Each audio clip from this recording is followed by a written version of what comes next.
Shabbat Shalom les amis, cette semaine nous ne lirons pas une paracha, mais deux parachiotes, celle de Nitzavim et de Vayeler.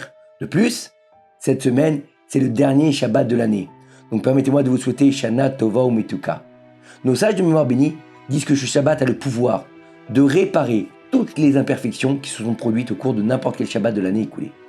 Habituellement, le Shabbat avant Rosh Chodesh est appelé le Shabbat Mevarichim, Shabbat de la bénédiction du nouveau mois.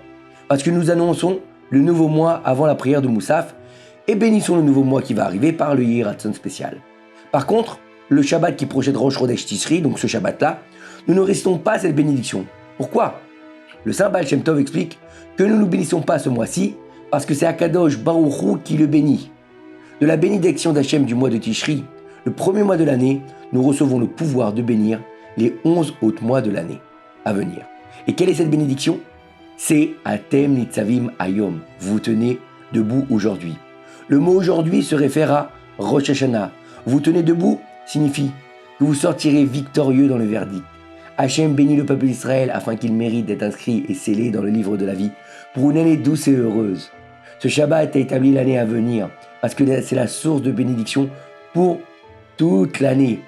Cela vaut donc la peine de se conduire autrement avec une sainteté supplémentaire dans ce Shabbat, que ce soit en priant avec une concentration accrue, en ajoutant plus de Torah au repas de Shabbat ou en assistant à un cours supplémentaire de Torah. C'est très important. Après que l'homme se prépare avec introspection et affine son caractère, alors il sera prêt au jugement de Rosh Hashanah. La préparation principale dans tout ce mois, c'est de réparer les imperfections de la pensée, de la parole et de l'action. La nécessité de travailler sur ces trois axes se trouve où ? Dans la paracha de la semaine. Pourquoi il est écrit Kikarov alecha adavar meod befifrao ve'ochala soto, car la chose elle est très près de toi. Pour la faire, donc Kikarov alecha adavar meod befifra dans ta bouche ou vivafra dans ton cœur, la soto pour la faire.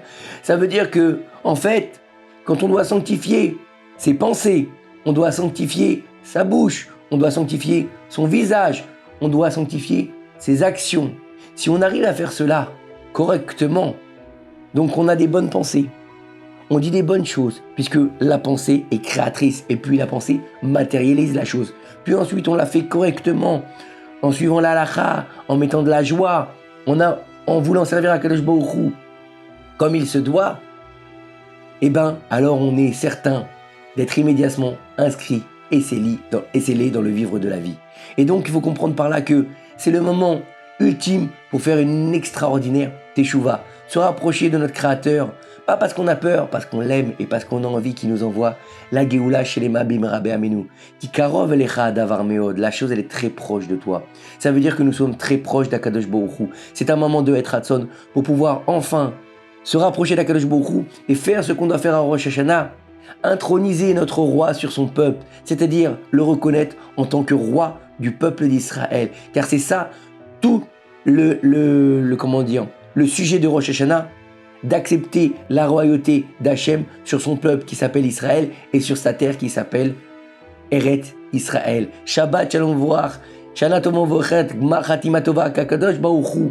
Ils nous inscrivent et ils nous scellent dans les livres de la vie et qui fassent revenir les otages et qui donnent la réussite et la victoire au Ham Israël avec le Mashiach, Bim Rabbe Aminu. Amen. Keni Ratzon. Shabbat Shalom Umevorach.